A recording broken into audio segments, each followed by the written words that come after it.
Opa, fala aí, eu sou o Kai, sejam bem-vindos a mais um vídeo de Dispatch. Se você não conhece Dispatch, é um jogo de escolhas e gerenciamento criado por ex-funcionários da Telltale Games, lançado aí para várias plataformas, onde seguimos o ponto de vista do Mecha Man, no Robert Robson, em sua jornada para se tornar novamente aí um Mecha Man após eventos dentro da história. Hoje a gente vai estar falando um pouco aí sobre os dois últimos episódios, não exatamente nesse vídeo. Nesse vídeo a gente vai estar aí abordando todo o capítulo 7 dessa temporada. Vamos lá então? Bora! O episódio começa com um flashback aí do Robert junto com o Cometa, né, o Chase, no ano de 2003, onde o Robert criança aí chora porque seu pai nunca tá em casa fazendo suas coisas de herói e tudo mais. O Chase, ainda jovem fisicamente, né, tenta consolar o garoto aí, e o Chase fala pro garoto pedir alguma coisa que ele vai sair pra comprar, e aí você pode escolher. Nessa gameplay, né, tirada aí do canal do Orejik, a mesma do que eu tirei o conteúdo do vídeo passado, ele escolheu os Twinks, e quando o Chase volta, ele volta aí com uma caixa cheia e entrega pro Robert. Voltando ao presente, o Chase tá entubado, visto que no final do episódio 6, ele se sacrificou aí pra salvar a Invisigal, que estava caída no galpão aí depois de alguns eventos envolvendo o Pulso Astral, que é a energia que faz a armadura do Robert tá funcionando aí, e que ele tá tentando recriar junto com o Royd, sem muito sucesso. Esse flashback foi Robert do presente, né, conversando com a Loira Luminar sobre como se conheceram e a relação deles, se culpando aí por fazer o Chase usar tanto seus poderes, deixando aí incapacitado por tanto tempo. Então a Loira Luminar diz que a Invisigal vai ficar suspensa, visto que toda aquela situação da internação do Chase, né, aconteceu por conta dela, falando que o Robert até vai precisar estar cortando ela da equipe Z. E aí vem mais uma escolha. E a sua gameplay pro final, que eu considero o melhor, vai rodar em volta das escolhas dessas próximas escolhas dos dois últimos episódios. No fim, o Nejik, né, escolheu o caminho mais tranquilo, que é dizendo que as coisas podem acabar ficando piores. A conversa vai rolando e vemos que o Robert aí sai em uma posição complexa demais para ele se impor contra ou a favor naquele momento. A Luminar então dá um dinheiro pro Robert, né, para ele poder estar comprando algumas coisas aí na vending machine do escritório, e diz que o Chase se orgulha do homem que ele acabou se tornando, e ele desaba em choro em uma cena bem Homem-Aranha com a Tia May no final de Homem-Aranha do PS4. Cara, é idêntico, é muito bom, é perfeito.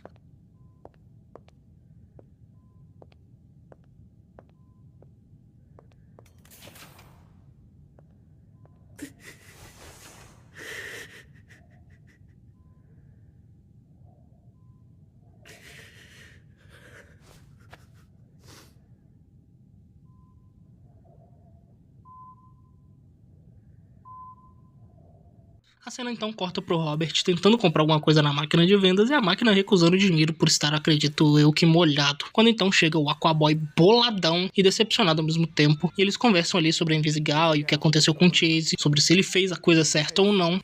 Acontece que o doce do Robert aí fica preso depois que ele pediu, e o Aquaboy estoura o vidro da máquina com uma cadeirada. O garoto tá cheio de ódio no coração. Quando o Robert volta, né, ao terminal, ele conversa com sua equipe e temos uma cena bem emocional onde mostra cada membro aí da equipe processando o que aconteceu da sua própria maneira. E como eu disse no outro vídeo, o Chase implica com a equipe, mas gosta de cada um deles de sua maneira.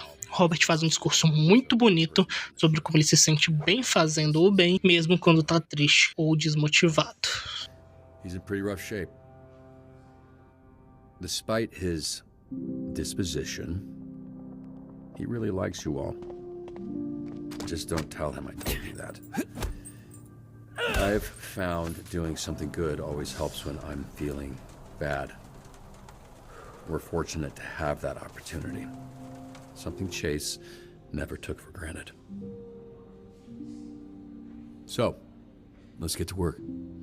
Então começa o trecho de gameplay. Nesses trechos de gameplay eu vou estar resumindo aí os diálogos importantes durante a gameplay, visto que a maioria deles é sobre o que rola aí nas ocorrências de gameplay e não diretamente ligado à história.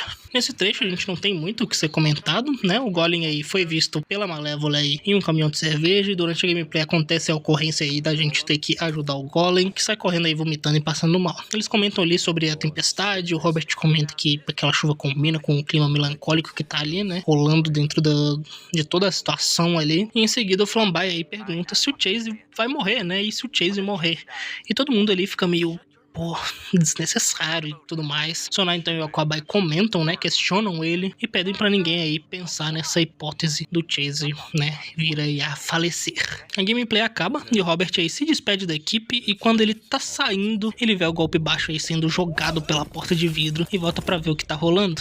Toda a equipe tá ali e aí o Golem diz que foi ele que jogou o golpe baixo, por desentendimentos ali sobre uma discussão sobre a Invisigal, onde o único que tá contra a expulsão dela é o próprio Golem. Eu também, Golem, estamos juntos nessa. Fora ele ali, né? Todos querem ela fora. E aí vem a escolha decisiva, eu acredito, pro final do game. Cortar ou defender a Invisigal. Essa gameplay, ela não é minha. É do mesmo canal que eu peguei as imagens pra fazer o vídeo anterior, mas eu não faria a escolha diferente. Ele escolhe defender ela, e então o Robert dá um discurso que eu sinceramente acho lindo. Look, I probably don't say this enough, but I'm proud of all of you. How far you've come. A few months ago, you wouldn't have been in a room like this discussing the needs of the Z team, and if you did, there'd be a lot more than one broken door.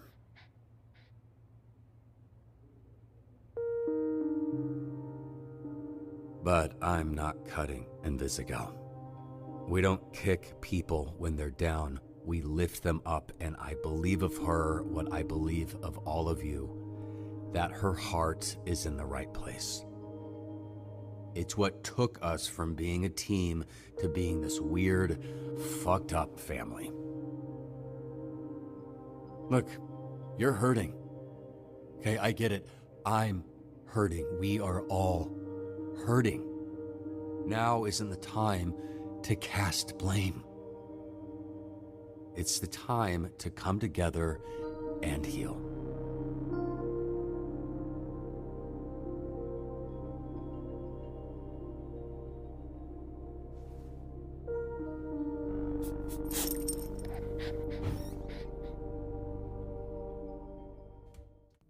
A cena corta pro Robert indo atrás da Visi, que estava lá dentro da sala de reunião ouvindo tudo. E ele vai atrás dela, encontrando ela aí no vestiário, onde eles têm uma conversa mais intimista sobre o que rolou e mais uma escolha decisiva, ao meu ver. Onde, de novo, eu faria a mesma escolha com o Nedick. E o nosso protagonista diz que entende que ela fez, que foi pra ajudar ele, mesmo sabendo dos riscos, não só ela, mas a tudo que envolvia a equipe, tudo que eles construíram juntos ali. Como no discurso do Robert um pouco antes. Mas que nem ele nem ela sabiam que o Chase estaria disposto a arriscar tudo por ela também. Visa diz que não merece o perdão de ninguém, nem a ajuda, nem mesmo amor, já que ela não vai conseguir retribuir. Diz que não vai conseguir compensar o Robert, pois achava que conseguir o pulso o ajudaria. E aí a gente descobre mais sobre ela. E descobrimos que lá no primeiro episódio, quem plantou a bomba no traje dele foi a própria Visi. Visto que pra ela ficar invisível, ela precisa aí, né, prender a respiração. E a gangue tinha, né, colocado um implante nela pra aumentar sua capacidade pulmonar. E ela tentou implantar a bomba no traje do Mecha Man pra poder quitar os anos que ela precisaria trabalhar pro Mortalha, o vilão dessa história. Ela implanta a bomba e vai embora, já que ela não quer, né, tá vendo aí a explosão do Mecha Man. E quando seus implantes aí param de funcionar, ela se inscreve no programa Fênix no dia seguinte. E mais uma escolha decisiva: perdoar ou repreender ela. E eu também escolheria perdoar. Não só porque eu gosto muito dela, mas porque ela está nitidamente arrependida do que fez. Após essa conversa, a Visi sai invisível para não encarar o Robert, mas volta dando um beijão nele. Após isso, o Robert deixa o Biff, né, o seu cachorrinho, no quarto com o Chase e segue caminho para casa, tendo uma conversa com a Luminária aí pelo telefone sobre o acontecido. E você pode escolher entre o Cometa ou a Invisigal. Nessa gameplay foi escolhido o Cometa, mas eu acredito que isso não tenha um peso na lore principal. A cena corta pro Robert no bar dos vilões, onde o atendente e um cliente conversam sobre o acontecido, enquanto o Robert observa a TV aí com muita raiva e acaba ali arrumando um desentendimento com o bartender, até que aquele mesmo cliente diz que vai pagar uma breja aí pro Robert, e em seguida o bartender começa a falar um monte de merda aí sobre a loira luminar que tá na TV, né? E temos uma escolha de ignorar ou quebrar o copo nele, e eu também quebraria. O maluco é muito babaca. Quando o bartender levanta, o suposto cliente aponta uma arma e atira na cabeça do bartender, matando ele ali mesmo. E a gente acaba descobrindo que aquele cliente era ninguém mais, ninguém menos que o vilão Mortalha, lá do primeiro episódio. E cara, que vilão sádico, meu irmão. O cara não poupa quando é pra matar, e tem um papo de vilão surreal sobre tapetes antiderrapantes, caso vá estourar os miolos de alguém. E ali também descobrimos que a Copê, caso tenha feita a escolha da expulsão dela, está junto com a gangue do Círculo Rubro, que é a gangue do Mortalha. E ela dá uma bicuda que desmaia o Robert, que acaba sendo torturado aí pra falar as informações que sabe. Mortalha então vem com um papo sobre a arma que era do pai do Robert e tudo mais, usando a arma aí como roleta russa, só porque ele é muito sádico mesmo. Então, o Mortale diz que o pulso astral não tá com ele, e sim com a Vise. Contexto: no episódio passado a esse, o pulso astral foi detectado e a Vise foi atrás do pulso, mas lá tava cheio de outros vilões atrás do pulso também, inclusive o Mortalia. Quando ela tá saindo aí do local, ela guarda o pulso que tava na maleta e é encurralada pelo Mortalia, que rouba a mala, mas sem o pulso astral. Robert não sabe sobre o roubo da Vise e a defende, então o Mortalia aí acaba mostrando o vídeo que mostra exatamente ela fazendo essa cena do roubo aí. Invisibitch has the pulse, that I know. What I don't know is why she didn't give it to you. She played you too. Here I am thinking she's working with you, but she's fucking us both. She didn't take it for you. She took it for herself. O Mortalia se afasta um pouco aí, né? Não sabe mesmo porquê. E de repente a porta voa pra trás com uma força aí cabulosa, velho. Revelando aí a labareda, barra loira luminar, chame como quiser. Que já chega dando apavor em todo mundo, velho. A Coupé então corta ela, dizendo aí que é um blefe, né? E o Mortalia olha pra ela com um olhar de gente bolada. E ela se recolhe na sua própria insignificância. Não gostamos de você. A labareda então volta a intimidar geral, falando que mesmo em menor número ela ainda leva uma galera ali dentro do bar antes de morrer. O Mortalia então vai lá e manda geral sair dali e diz que ela levaria ali por cerca de 30% da galera, mas falar que levaria a metade é muito mais poderoso e sai logo em seguida. A labareda então solta o Robert, que pergunta como ela encontrou ela, e ela diz que simplesmente rastreou o telefone do cara. Eu teria medo desse tipo de pessoa. Ela então leva aí pro topo de um outdoor, né, de frente pra vista aí do letreiro de Hollywood, e ele acaba comentando com ela aí sobre o roubo que a Vise fez. E no momento ali de calmaria, do nada, de repente, várias explosões acontecem aí por toda a cidade. O Círculo Vermelho tá agindo e ele não vai parar tão facilmente.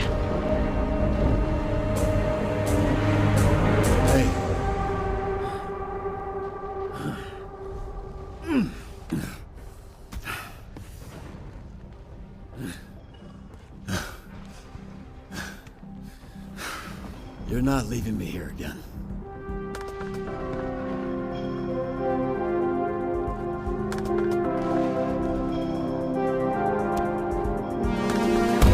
E assim termina o episódio 7 de Dispatch com Absolute Cinema, cara.